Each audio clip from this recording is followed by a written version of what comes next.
ઘણીવાર મહત્વનું એ છે, મૂંઝવણ દરેકના જીવનમાં આવે, પણ સલાહ જો ગલત વ્યક્તિ પાસે લેવા ગયા ને તો વધારે મૂંઝાઈ જશો. એટલે સલાહ કોની પાસે લેવી? જે સમજદાર હોય. નાદાનો સલાહ આપે તો ઝઘડો વધારે, સમજદાર પાસે સલાહ લો તો સમાધાન આપે. શંકા, સંશય અને મોહ ખરાબ. મેં એ દિવસે કહ્યું કે અર્જુનને મોહ થયો, જો કૃષ્ણ સિવાય ધૃતરાષ્ટ્રને પૂછવા ગયો હોત તો કેવી ગીતાજી મળી હોત. આ તો કૃષ્ણને પૂછ્યું તો ગીતા મળી, તો વિશ્વનું સર્વોચ્ચ જ્ઞાન મળ્યું. જીવનમાં પ્રશ્નો આવશે, પણ સમાધાન લેવા કોઈ મહાપુરુષ પાસે જજો, તો જ જીવનમાં શાંતિનો ઉદય થશે. કંસે નારદજીની સલાહ લીધી છે અને અહીંયા નક્કી કર્યું કે કોને લેવા મોકલીએ. બધા ઉપર વિચાર કર્યો અને નિર્ણય આવ્યો અક્રૂરજી લેવા જશે. અરે પ્રભુને પધરાવવાની સેવા મળે એનાથી ઉત્તમ બીજી કઈ સેવા? આખી રાત્રિ નીંદ ના આવી અક્રૂરજીને. મેં એવું કયું સત્કર્મ કર્યું હશે કે પ્રભુને પધરાવવાની સેવા મને મળી છે? પોતાના પુણ્યોનું સ્મરણ કરી રહ્યા છે, કારણ કે આવા પુણ્ય વગર ક્યારે સત્કર્મ મળતા નથી.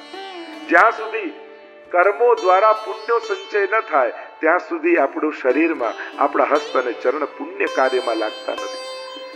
આખી રાત્રિ ચિંતન કર્યું છે. સવાર પડી વહેલા જાગી ગયા અને રથ પર સવાર થયા.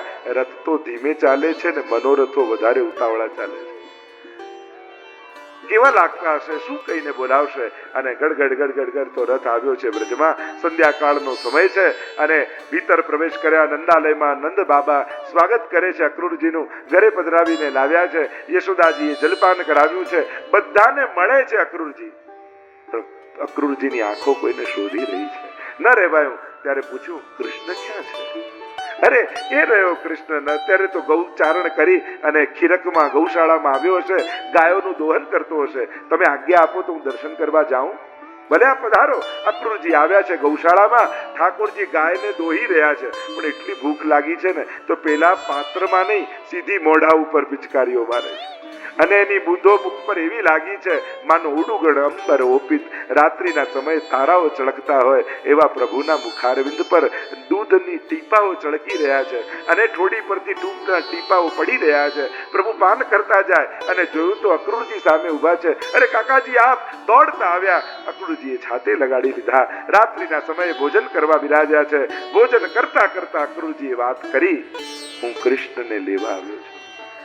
કંસ રાજાએ આમંત્રણ આપ્યું છે, ધનુર્યજ્ઞનું આયોજન કર્યું છે, એમને પધરાવા આવ્યો છું. અને પ્રભુ તો કહેવા લાગ્યા, હા ઘણા સમયથી મથુરા નગરી જોવાની અમારી ઈચ્છા હતી. ચાલો ચાલો અમે તો આવવા તૈયાર છે. કેમે કરીને નંદ બાબાને મનાવી લીધા, પણ યશોદાજી નજરથી નજર મિલાવતા નથી. માં, હું મથુરા જાઉં? યશોદાજી કોઈ ઉત્તર આપતા નથી, પોતાના કામમાં લાગેલા છે. જાણી કરી સાંભળે છે, છતાંય સાંભળ્યું ન હોય એ રીતે વ્યવહાર કરી. માં, હું તને કઈ પૂછું છું, હું મથુરા જાઉં? ફરી ન સાંભળ્યું એમ કરી નાખ્યું. ઉભા થઈને પ્રભુએ પાલવ પકડ્યો ને કહ્યું, માં, હું મથુરા જાઉં? જ્યાં યશોદાજી પડ્યા, આંખો અશ્રુઓથી ભરાયેલા. આજ સુધી એક રાહત તને એકલો નથી મૂક્યો, કેમ કરીને જવા દો? ના માં, હું જલ્દી આપીશ, હું વચન આપું છું, વહેલો પાછો આવી જઈશ. યશોદાજી કહેવા લાગ્યા, લાલન, હૃદયના ઊંડાણમાં ક્યાંક અવાજ આવી રહ્યો છે. એક વાર તું વ્રત છોડીને જઈશ ને પછી ક્યારે પાછો નહીં આવે. ના માં, હું તને વચન આપું છું, જલ્દી આવીશ. તને મારી સોગંદ છે, માં ન જવા દેતો. અને જ્યાં લાલાને પોતાની સોગંદ આપી, માએ કહ્યું, ઠીક છે બેટા, જલ્દી પાછો આવશે. અને આ સમાચાર તો આખા બ્રજમાં વ્યાપી ગયા. કૃષ્ણ બ્રજ છોડીને મથુરા જઈ રહ્યા.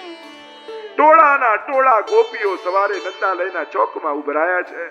આખું બ્રજ માનો ઉમટી પડ્યું નંદાલયમાં. નહીં જવા દઈએ કૃષ્ણને. રથની આગળ સૂઈ ગયા છે. પ્રભુ એક ને એકને મળે છે ને સમજાવે છે, વચન આપું છું જલ્દી આવીશ, વચન આપું છું જલ્દી આવીશ. એક એકને ઉભા કરીને તૈયાર કરે. છલાંગ મારીને કૂદ્યા છે. રથ ઉપર બિરાજમાન થઈ ગયા. સારથી બનીને અક્રૂરજીએ રથની લગામ ખેંચી અને રથ ધીમે ધીમે આગળ વધ્યો. ગોપીઓ પાછળ પાછળ પાછળ દોડતી જાય છે. નિકટ રાધાજીને બેસેલા જોયા. રથ પરથી નીચે ઉતર્યા પ્રભુ. રડતા રાધાજીને જોઈને કૃષ્ણ પૂછે છે, બધા રડે તો સમજમાં આવે, રાધા તારી આંખમાં આંસુ? હું ને તું કોઈ જુદા થોડી છીએ, આપણે તો એક જ છીએ, પછી તું કેમ રડે? કૃષ્ણ નયનને એસી ટેવો પડી, એક છીએ પણ આંખોને તને જોવાની આદત પડેલી છે. કૃષ્ણ શું એવું ન થાય કે આપણે બંને લગ્ન કરી લઈએ, પરણી લઈએ? કૃષ્ણ કહે કે તારા ને મારા લગ્ન સંભવ નથી. પણ કેમ કૃષ્ણ? કૃષ્ણ કહેવા લાગ્યો એટલા માટે કારણ કે લગ્ન કરવા માટે બે જણા જોઈએ, હું ને તું તો એક જ છીએ.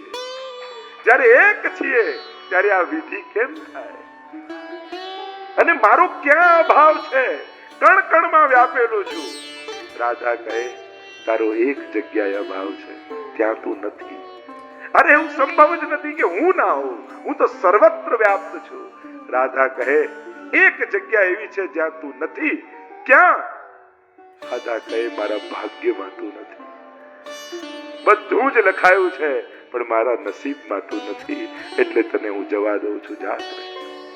રથ પર સવાર થઈને પરમાત્મા ભીની આંખે નીકળે છે.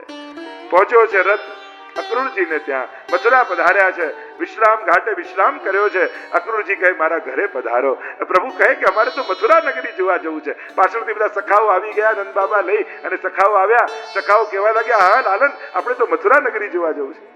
મથુરા નગર કી ડગર મેં ચલ્યો જાત પાયો હરિરા. બધા મથુરા વાસીઓને સમાચાર મળ્યા. એક કૃષ્ણ આવ્યો જેને અગાસુરને માર્યો, બકાસુરને માર્યો, પૂતનાને મારી, રાસ કર્યા, દાન લીધા, અને બધા મથુરા વાસીઓ ચારે બાજુ ઝરૂખામાં, ઉટલા પર, ઘરના આંગણામાં ઉભા રહી ગયા. પ્રભુ જ્યાં જ્યાંથી પધારે ફૂલની વર્ષાઓ કરે. અનેક પ્રકારની કૃપા પ્રભુએ કરી. ધોબીનો ઉદ્ધાર કર્યો, સુદામા માળીનો ઉદ્ધાર કર્યો, ગુબજાનો ઉદ્ધાર કર્યો છે. બીજા દિવસના સવાર પડી છે.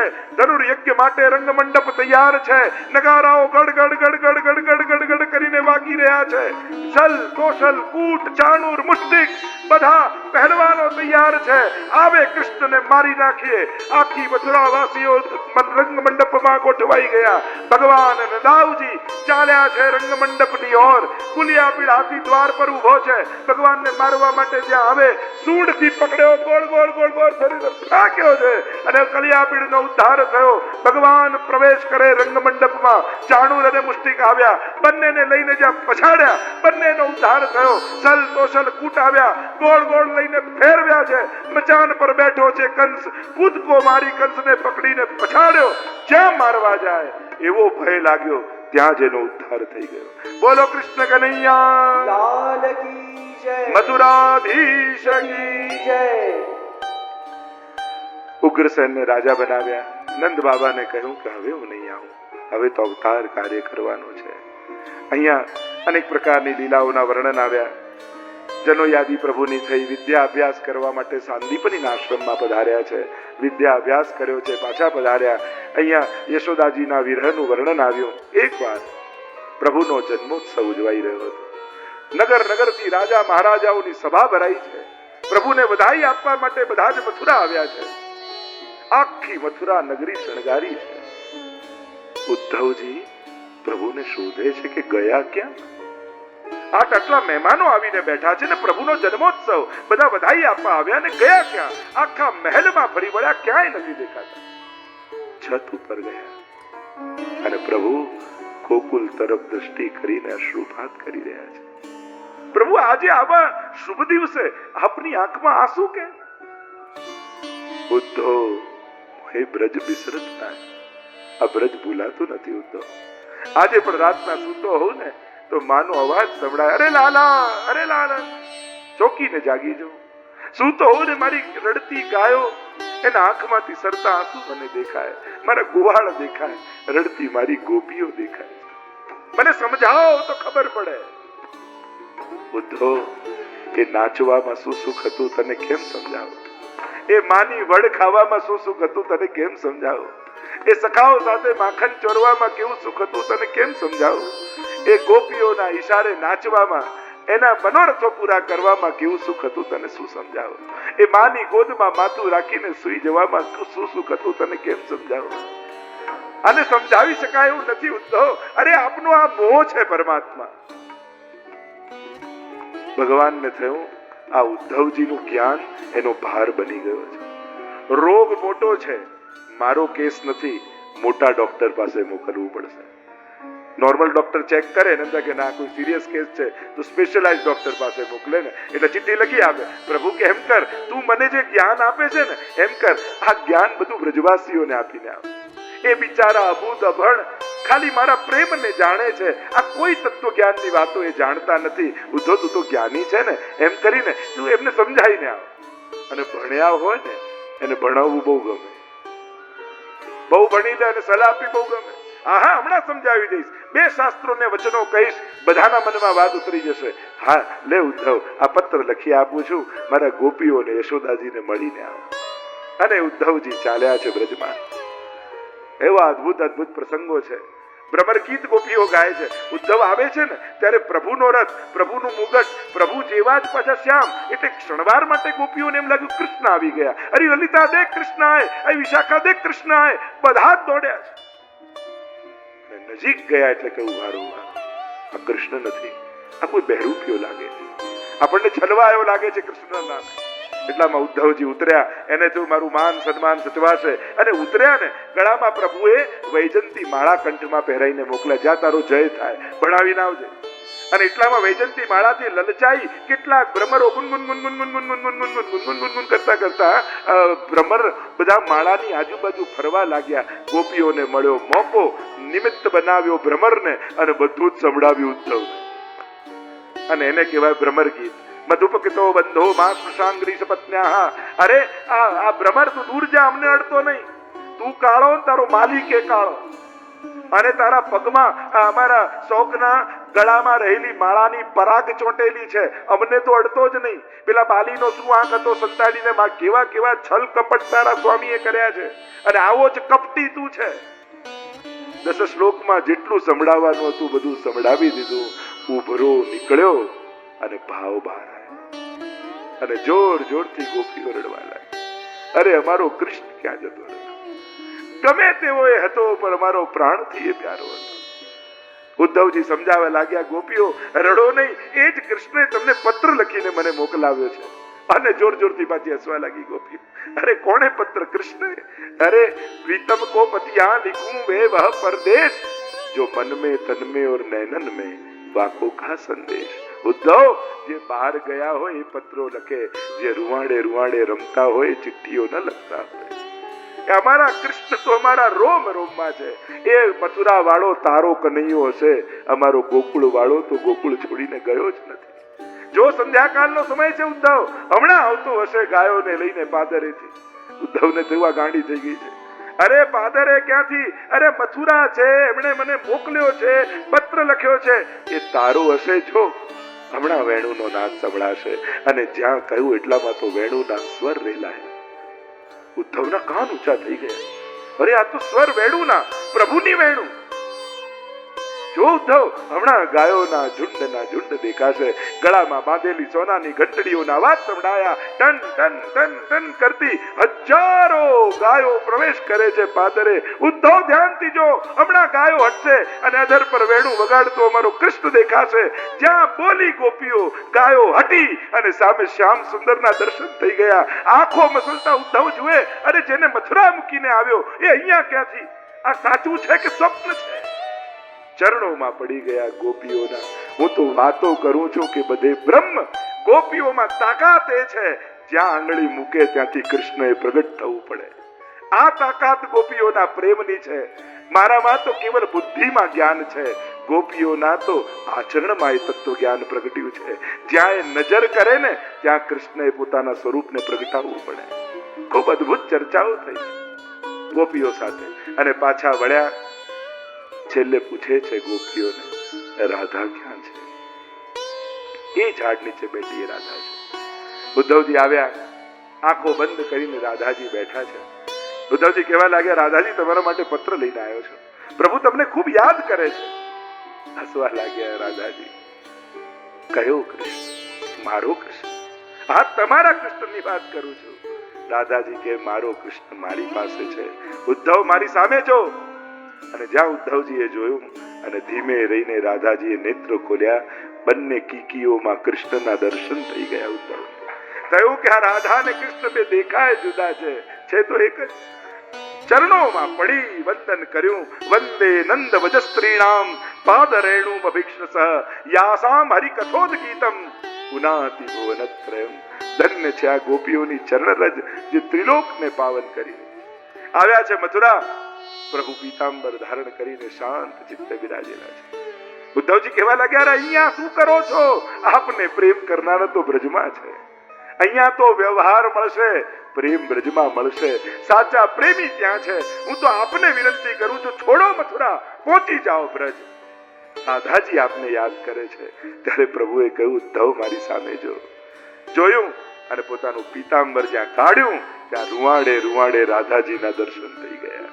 અને થયું આ રાધા અને કૃષ્ણ જુદા દેખાય પણ બંને તત્વતઃ એક જ છે. રાધે કૃષ્ણ રાધે કૃષ્ણ રાધે કૃષ્ણ और राधा निकाल दो तो आधे कृष्ण आधे कृष्ण आधे कृष्ण, दोनों एक रूप है. अनुभव कराया. आगे अनेक प्रकार की कथाओं का वर्णन आया. અને અહીંયા જ્યારે અસ્તિ અને પ્રાપ્તિ કંસની પત્નીઓ જરાસંઘ પોતાના પિતા પાસે આવી 17 વાર ચડાઈ કરી મથુરા ઉપર અને 17 વાર પાછી મોકલી. 18મી વાર કાળયવન ભેગો થયો અને હવે મથુરા પર ચડાઈ કરી ત્યારે રણ છોડીને ભાગ્યા. બોલો રણછોડ ભગવાન. ગિરનારની ગુફાઓમાં આવીને પ્રભુ સંતાયા છે અને ત્યાં ગિરનારની ગુફાઓમાં મુચુકુંદ મહારાજ સુતા હતા. એને વરદાન માંગ્યું કે મને જે જગાડે બળીને ભસ્મ થઈ જાય. પ્રભુએ યુક્તિ કરી અને પોતાનું પીતાંબર ઉડાડી દીધું. કાલિયવન પાછળ દોડતો દોડતો આવ્યો. એને જેવું કૃષ્ણ સૂતો છે, જ્યાં પીતાંબર ખેંચ્યું આંખમાંથી જ્યોત નીકળી અને બળીને ભસ્મ થઈ ગયો કાલિયવન. ભક્ત જાગી પણ ગયો અને શત્રુ અસુરનો નાશ પણ થઈ ગયો. કારણ કે ભગવાન ભક્તને સૂતો નથી જોઈ શકતા. ભક્ત ભાવ સાથે સક્રિય પણ હોવો જોઈએ. કહ્યું કૃપા કરી છે પરમાત્માએ મુચુકુંદ મહારાજ ઉપર. આગળ બલરામજી દ્વારા વિવાહની આદિની કથા આવી. વિશ્વકર્માજીને બોલાવ્યા અને કહ્યું સુંદર દ્વારિકાનું નિર્માણ કરો. સ્વર્ણની દ્વારિકાનું નિર્માણ વિશ્વકર્માજીએ કર્યું છે. બલરામજીના વિવાહની કથા આવી. રેવતીજી સાથે બલરામજીના વિવાહ થયા છે. હવે કથા આવી પ્રભુના વિવાહ. પ્રભુના મુખ્ય 9 વિવાહની કથાઓ. એટલે આ એક ભાવ છે નવધા ભક્તિ દ્વારા ભગવાનને વરવાનો. જે અષ્ટપટરાણી અને 9મા વિવાહ, 9 વાર ભગવાને સહેરો બાંધ્યો. 8 વાર અષ્ટપટરાણીઓ અને 9મી 16,000 કન્યાઓ સાથે 16,000 રૂપ ધારણ કરી. આ નવધા ભક્તિનું ભગવાનને વરવું છે. નવધા ભક્તિમાં જો પહેલી ભક્તિ કઈ શ્રવણમ, એટલે રૂક્ષ્મણીજી પત્ર લખતા શું કહે છે? શ્રુત્વા ગુણાન ભુવન સુંદર શૃણવતામ તે. આપના ગુણોને સાંભળ્યા છે. ત્યાંથી શરૂ થાય અને 16,000 કન્યાઓ. પ્રભુ આપે અમને મુક્ત તો કરાવી અસુરથી, પણ જો સંસારમાં મોકલશો તો સંસાર વાળા જીવવા નહીં દે અમને. એક રાત્રિ ક્યાંક રહી જાય તો લોકો નિંદા કરે. આટલા સમયથી અસુરની કેદમાં છીએ. જો આપ અમારો સ્વીકાર નહીં કરે તો અમે તો આત્મઘાત કરી લઈશું. અમે આત્માનું સમર્પણ આપને કરીએ છીએ. એટલે નવધા ભક્તિમાં 9મી ભક્તિ આત્મનિવેદન. એમ નવધાએ નવધા ભક્તિનું ભગવાનને વરવું એ જ છે ભગવાનના વિવાહની કથા. તો રૂક્ષ્મણીજીના વિવાહ નક્કી થયા છે. વિષ્મક રાજા છે અને વિષ્મક રાજા રૂક્ષ્મણી એમની દીકરી. નક્કી થયું શિશુપાલ જોડે. નક્કી તો થયું પણ નારદજીને એમ થયું રૂક્ષ્મણી તો લક્ષ્મી રૂપા છે, વરવા જોઈએ પ્રભુને.